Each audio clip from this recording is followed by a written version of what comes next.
Hey, today I'm going to talk about 3 movies that were all released in a year that had a 7 in it. Whatever. The names of those 3 movies are Badlands, Fantastic Four, Rise of the Silver Surfer, and M.F.A. Office Stuppies. Badlands. This is a 1973 Terrence Malick film, my second one of his. This is actually his first film. It stars Sissy Spacek, my fourth one of hers, and Martin Sheen, who's 34 in this, and it's just I'm confused by him in this movie. I have never seen him not as an old man, and to just see him as like a young hot thing is just, it blows my mind. How is he this young? He was born an old man, right? That just makes sense. The basic premise is it's inspired by a true story, and it's about this young couple as they kind of just meander through life on the run from the law because the guy can't help from murdering people wherever they go. I kind of use the word couple very loosely because she is 15 and he is 25. It's very clearly he kidnapped her, but she's just like, yeah, you're hot, we can do this is fine, type of thing. There were solid performances and the story was intriguing the entire way through. A part that I really liked was actually at the end, so spoilers, Martin Sheen gets caught. At one point he's handcuffed and he's in front of this large group of law enforcement officers, and he's just like casually shooting the shit, just like full of charm and charisma, just another like fun party thing that he's doing. And that's such a stark contrast to how he was the rest of the movie, because he was so like kind of hot-tempered. He was a bit passionate, but it was kind of a little creepy, a little strange, a little off. He was never as smooth as he was at the end of the movie. And I kind of wish they would have like sprinkled in more of his like smooth operator stuff throughout the movie, so we can kind of like bounce back and forth between like how he is in public and how he is in private. That would have been really interesting. But yeah, it's just a kind of nice little movie. I liked it so much more than The Thin Red Line, the other Terrence Malick movie I watched this year. I don't know if I would really recommend it. It was alright. I mean, I feel like there's other movies that are very similar to this that do more than this one does, but it's definitely not a bad movie by any means. I would say if you really like those actors, it's not a bad watch. But if you're not really intrigued by anything, it's a safe one to miss. Next doobies. Fantastic Four, Rise of the Silver Surfer. I don't know how I didn't watch this movie when it came out, because like I crazy loved the first one. I had a mega crush on Jessica Alba. Like, how could you not? She is.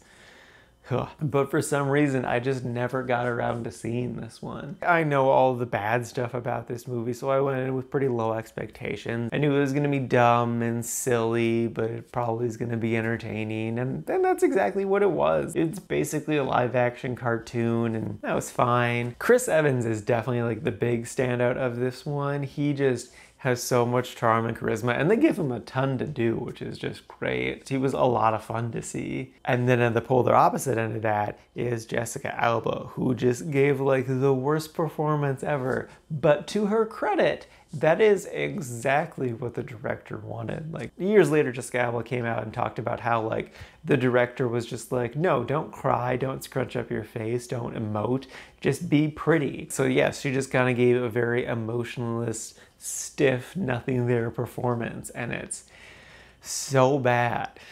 But it's what the sexist director wanted, so cool. It was nice to hear Lawrence Fishburne in this movie, but I don't think he worked great as the Silver Surfer. I think he would have worked much better as he was originally cast as Galactus.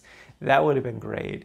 But as the Silver Surfer, it was just weird. He has too deep of a voice to be that scrawny, skinny thing. Though he did give a solid performance. Also, I don't know why Doctor Doom is in this movie. He doesn't really do anything or add anything to the story. He's just kind of there. And honestly, they could have taken him out and then given that time to help developing the Silver Surfer more. It would have improved the movie immensely. So yeah, this movie's kind of textbook definition meh. It's not awful. It's not good though, but it's not awful.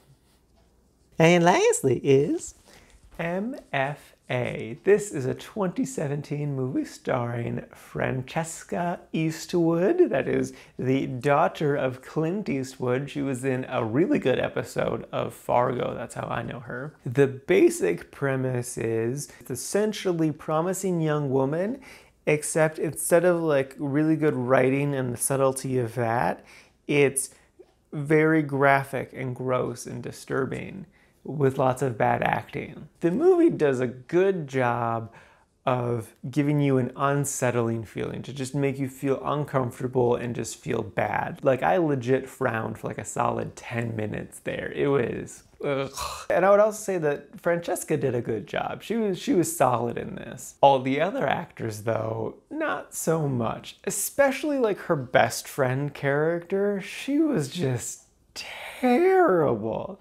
And what extra sucks is she's kind of like the emotional linchpin of the movie, and because she's such a bad actor, it just doesn't work at all. And then what also doesn't work is the fact that Francesca is this tiny little woman, but she's going around murdering rapists. But a lot of them are big jock football player types. These big guys like a foot bigger than me, 50 more pounds of muscle. And she's just like overpowering them. And it's like, no, she should be dead. This should not be working. But it did, because magic. I also really didn't like how she starts off the movie as this very timid, weak, meek character who doesn't know how to flirt with boys or understand that she's really hot. But then after she gets very violently raped, she suddenly knows how to use her tits to get what she wants. And I'm like, no, getting raped does not make you suddenly get a shit ton of confidence. This is not good.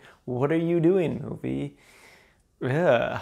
And also, I think they were like really close to actually having a solid ending. Because like, the movie ends with like she kidnapped a rapist and was torturing him a little bit before she was gonna kill him, but then she got interrupted and ran away. And then the movie ends with her getting arrested at graduation. But they kind of pretty firmly established that there was no evidence that she did anything besides what the guy was saying. So the trial is gonna be literally a he said, she said thing, which is just like all of the shitty stuff people would say about like rape allegations. But like, the movie doesn't make a point of being like, oh yes, it's gonna be this thing. Instead it just kind of is like, yeah, F the system, something, I don't know. It was dumb.